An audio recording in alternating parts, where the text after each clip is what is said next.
ರಾತ್ರೋರಾತ್ರಿ ನಟ ವಿಷ್ಣುವರ್ಧನ್ ಸಮಾಧಿ ಧ್ವಂಸ ಮಾಡಲಾಗಿದೆ. ಬೆಂಗಳೂರಿನ ಅಭಿಮಾನ್ ಸ್ಟುಡಿಯೋದಲ್ಲಿದ್ದಂಥ ಸಮಾಧಿ ಮಾಲೀಕರಾದಂಥ ನಟ ಬಾಲಣ್ಣ ಕುಟುಂಬದಿಂದ ತೆರವು ಮಾಡಿರುವಂಥದ್ದು. ಅಭಿಮಾನಿಗಳು ಇದಕ್ಕೆ ಸಂಬಂಧಪಟ್ಟಂತೆ ಪ್ರತಿಭಟನೆ ಮಾಡಿದ್ದಾರೆ. ತುಂಬ ವರ್ಷಗಳಿಂದ ಇದೊಂದು ಸಮಸ್ಯೆ ನಡೀತಾನೆ ಇತ್ತು. ಸಾಕಷ್ಟು ರೀತಿಯಾದಂಥ ಚರ್ಚೆಗಳು ಆಗ್ತಾನೆ ಇತ್ತು. ಬೆಂಗಳೂರಿನ ಅಭಿಮಾನ್ ಸ್ಟುಡಿಯೋದಲ್ಲಿದ್ದಂಥ ಸಮಾಧಿ ಮಾಲೀಕರಾದಂಥ ನಟ ಬಾಲಣ್ಣ ಕುಟುಂಬದಿಂದ ತೆರವು ಮಾಡಿರುವಂಥದ್ದು. ಡಾಕ್ಟರ್ ವಿಷ್ಣುವರ್ಧನ್ ಅಭಿಮಾನಿಗಳು ಮತ್ತು ನಟ ಬಾಲಣ್ಣ ಕುಟುಂಬ ನಡುವಿನ ಕಲಹ ಇದೀಗ ಮತ್ತೊಂದು ಹಂತಕ್ಕೆ ತಲುಪಿದೆ. ಉತ್ತರಹಳ್ಳಿ ರಸ್ತೆಯಲ್ಲಿರುವುದು ಅಭಿಮಾನ್ ಸ್ಟುಡಿಯೋದಲ್ಲಿದ್ದಂಥ ಡಾಕ್ಟರ್ ವಿಷ್ಣುವರ್ಧನ್ ಸಮಾಧಿಯನ್ನ ರಾತ್ರೋರಾತ್ರಿ ಪೊಲೀಸ್ ಭದ್ರತೆಯಲ್ಲಿ ನೆಲಸಮ ಮಾಡಲಾಗಿದೆ.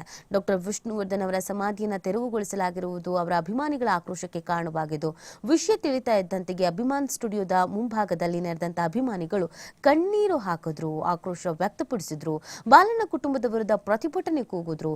ಏಕಾಏಕಿಯಾಗಿ ನೂರಾರು ಸಂಖ್ಯೆಯಲ್ಲಿ ಅಭಿಮಾನಿಗಳು ಸೇರಿದ್ರಿಂದ ಉತ್ತರಹಳ್ಳಿ ರಸ್ತೆಯಲ್ಲಿ ಕೆಲ ಕಾಲ ಸಂಚಾರ ವ್ಯವಸ್ಥೆ ಅಸ್ತವ್ಯಸ್ತ ಆಗಿತ್ತು. ಕೂಡಲೇ ಪೊಲೀಸರು ಮಧ್ಯಪ್ರವೇಶಿಸಿ ಅಭಿಮಾನಿಗಳನ್ನು ತೆರವುಗೊಳಿಸಿದ್ರು, ಪ್ರತಿಭಟನೆಯನ್ನ ನಿಲ್ಲಿಸಿದ್ರು. ಡಾಕ್ಟರ್ ವಿಷ್ಣುವರ್ಧನ್ ಸಮಾಧಿ ತೆರವುಗೊಳಿಸಿರುವಂತಹ ಹಿನ್ನೆಲೆಯಲ್ಲಿ ಯಾವುದೇ ರೀತಿಯ ಅಹಿತಕರ ಘಟನೆ ನಡೆಯದಂತೆ ಮುನ್ನೆಚ್ಚರಿಕಾ ಕ್ರಮವನ್ನು ಕೂಡ ಇದೇ ಸಂದರ್ಭದಲ್ಲಿ ಕೈಗೊಳ್ಳಲಾಯಿತು. ನೋಡಿ, ಕೆ ಮಂಜು ಅವರು ನಿರ್ಮಾಪಕರು ಇದಕ್ಕೆ ಸಂಬಂಧಪಟ್ಟಂತೆ ಒಂದು ಸ್ಟೇಟ್ಮೆಂಟ್ ಕೊಟ್ಟಿದ್ದಾರೆ. ಡಾಕ್ಟರ್ ವಿಷ್ಣುವರ್ಧನ್ ಅವರನ್ನ ಅಂತ್ಯಕ್ರಿಯೆ ಮಾಡಿದ ಜಾಗಕ್ಕೆ ಸರ್ಕಾರಿ ಬೆಲೆಯಲ್ಲಿ ನಾನೇ ಹಣ ಕೊಡ್ತೇನೆ, ವಿಷ್ಣು ಸಮಾಧಿ ಉಳಿಸಿಕೊಳ್ಳಿ ಎಂದಿದ್ರೆ, ಆದ್ರೆ ಕೋರ್ಟ್ನಲ್ಲಿರುವಾಗ ಹಾಗೆ ಮಾಡೋಕೆ ಬರೋದಿಲ್ಲ ಎಂದಿದ್ರು. ಈಗ ಸಮಾಧಿಯನ್ನೇ ತೆರವುಗೊಳಿಸಿದ್ದಾರೆ. ಇದರಲ್ಲಿ ಬಾಲಣ್ಣ ಕುಟುಂಬದ ತಪ್ಪಿಲ್ಲ, ಮುಂದಾಲೋಚನೆ ಇಲ್ಲದೆ ಇಲ್ಲಿ ಅಂತ್ಯಕ್ರಿಯೆ ಮಾಡಿದ ಸರ್ಕಾರದ ತಪ್ಪು ಇದು ಅಂತ ಇದೇ ಸಂದರ್ಭದಲ್ಲಿ ಹೇಳ್ತಾ ಇದ್ದಾರೆ. ಇನ್ನು ಮೇರು ನಟನೆಗೆ 10 ಗುಂಟೆ ಜಾಗ ನೀಡದ್ದಕ್ಕೆ ಧಿಕ್ಕಾರವನ್ನು ಕೂಗಲಾಗಿದೆ. ಕೊನೆಗೂ ಡಾಕ್ಟರ್ ವಿಷ್ಣುವರ್ಧನ್ ಪುಣ್ಯಭೂಮಿಯನ್ನು ನೆಲಸಮ ಮಾಡಿಬಿಟ್ರು. 11 ವರ್ಷಗಳ ಹೋರಾಟ ನೀರಲ್ಲಿ ಹೋಮ ಮಾಡಿದಂತಾಯಿತು. ಡಾಕ್ಟರ್ ವಿಷ್ಣುವರ್ಧನ್ ಅವರಿಗೆ 10 ಗುಂಟೆ ಜಾಗ ಕೊಡಲಾಗದ ಅಸಹಾಯಕ ಸರ್ಕಾರ ಇದು. ಅದರ ಮೇಲೆ ನಂಬಿಕೆ ಕಳೆದುಕೊಂಡು ನಾವು ಕೋರ್ಟ್ ಮೆಟ್ಟಿಲೇರಿದ್ವಿ.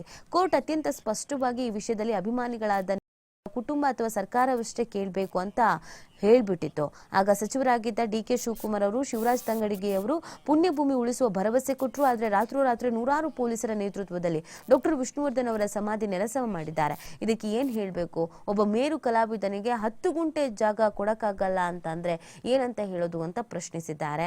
ಇನ್ನು ವಿಷ್ಣು 2ನೇ ಸಲ ಸತ್ರು ಅನ್ನುವಂಥ ವಿಚಾರವನ್ನ ರವಿ ಶ್ರೀವತ್ಸ ನಿರ್ದೇಶಕ ಅವರು ಹೇಳ್ಕೊಂಡಿರುವುದು. ಡಾಕ್ಟರ್ ವಿಷ್ಣುವರ್ಧನ್ ಅವರ ಸಮಾಧಿ ತೆಗಿತಾ ಇದ್ದಾರೆ ಅಂದಾಗ ಓಡಿ ಬಂದೆ, ಬರುವಷ್ಟರಲ್ಲಿ ಸಮಾಧಿ ನೆಲಸಮ ಮಾಡಿದ್ರು. ಆ ಜಾಗದಲ್ಲಿ ನಾಯಿ ಮಲಗಿತ್ತು, ನೋಡಿ ಬಹಳ ದುಃಖ ಆಯ್ತು. ಇವತ್ತು 2ನೇ ಸಲ ನಮ್ಮ ವಿಷ್ಣುವರ್ಧನ್ ಸತ್ತು ಹೋದ್ರು. ಪಾಪ ಕಾದು ಕಾದು ಸಾಕು ಅಂತ ಅವರೇ ಹಬ್ಬದ ದಿವಸ ಹೊರಟು ಬಿಟ್ರು. ಬ್ರಾಹ್ಮಣನ ಶಾಪ ತಟ್ಟದೇ ಇರಲ್ಲ, ಸಮಾಧಿ ಕಿತ್ಕೊಂಡು ಹೋದವರಿಗೆ ಒಳ್ಳೇದ ಆಗಲ್ಲ ಅಂತ ಕೂಡ ಹೇಳಿದ್ದಾರೆ. ನಿಜವಾಗ್ಲೂ ಕೂಡ ಇದು ಬೇಸರದ ಸಂಗತಿ. ಯಾಕಂದ್ರೆ ಡಾಕ್ಟರ್ ವಿಷ್ಣುವರ್ಧನ್ ಒಬ್ಬ ಮೇರು ನಟ, ಅಪಾರ ಅಭಿಮಾನಿಗಳನ್ನ ಹೊಂದಿದ್ದಾರೆ, ಸಾಕಷ್ಟು ಸಾಧನೆಗಳನ್ನ ಮಾಡಿದ್ದಾರೆ, ಚಿತ್ರರಂಗದಲ್ಲಿ ಹೆಸರು ಮಾಡಿದ್ದಾರೆ. ಸೊ ಅಂಥ ವ್ಯಕ್ತಿಗೆ ಈ ತರ ಸಾವಿನ ನಂತರವೂ ಆಗತ್ತೆ ಅಂತಂದ್ರೆ ಅವರು ಬದುಕಿದ್ದಾಗಲೂ ಸಾಕಷ್ಟು ಅವಮಾನಗಳನ್ನು ಎದುರಿಸ್ತಾರೆ, ಓಡಾಡೋದಕ್ಕೂ ಬಿಡೋದಿಲ್ಲ, ಆ ರೀತಿಯಲ್ಲಿ ಅವರಿಗೆ ಟಾರ್ಚರ್ ಮಾಡ್ತಾರೆ. ಅದೆಲ್ಲವನ್ನ ಸಹಿಸ್ಕೊಂಡು ದೇವರಂತೆ ಇದ್ದವರು ವಿಷ್ಣುವರ್ಧನ್ ಅವರು. ಯಾವತ್ತೂ ಯಾರ ಬಗ್ಗೆ ಮಾತಾಡ್ದವ್ರಲ್ಲ, ಯಾವುದೇ ವಿವಾದಗಳನ್ನು ಮೈಮೇಲೆ ಹೇಳ್ಕೊಂಡವ್ರಲ್ಲ, ಹಗುರವಾಗಿ ಲಘುವಾಗಿ ಬೇರೆಯವ್ರ ಬಗ್ಗೆ ಮಾತನಾಡ್ದವ್ರಲ್ಲ. ಆಗ್ಲೂ ಕೂಡ ಅವರಿಗೆ ಒಂದಷ್ಟು ಸಮಸ್ಯೆಗಳಾಗಿತ್ತು. ಸಾವಿನ ನಂತರವಾದರೂ ನೆಮ್ಮದಿ ಸಿಗುತ್ತೆ ಅಂತಂದ್ರೆ ಈ ತರದ ಪರಿಸ್ಥಿತಿ ಆಗಿದೆ. ನಿಜವಾಗ್ಲೂ ಇದು ಬೇಸರದ ಸಂಗತಿ. ಅವರ ಅಭಿಮಾನಿಗಳಿಗಂತೂ ಇದು ಹಬ್ಬದ ದಿನವೇ ಆದಂತ ಅತಿ ದೊಡ್ಡ ಆಘಾತ. ಈಗೇನ್ ಮಾಡೋದಕ್ಕಾಗತ್ತೆ? ತೆರವು ಮಾಡಿದ್ದಾರೆ. ನೋಡಿ, ಇಲ್ಲಿ ಅಂತಿಮವಾಗಿ ಕಾರ್ಯಗಳು ನಡೀತಿದ್ದಂಥ ಸಂದರ್ಭದಲ್ಲೇ ಪರ ವಿರೋಧ ಎರಡೂ ಇತ್ತು. ಅವ್ರ ಕುಟುಂಬಸ್ಥರ ವಿರೋಧ ಇತ್ತು. ಅವರ ಕುಟುಂಬಸ್ಥರೇ ಸೈಲೆಂಟ್ ಆಗ್ಬಿಟ್ರು, ಸಾಕಾಗೋದ್ರು, ಅಲ್ದು ಅಂಥದ್ರಲ್ಲಿ ಅಭಿಮಾನಿಗಳು ನಾವು ಹೋರಾಡ್ತೀವಿ ಅಂತ ಹೇಳಿದ್ರು.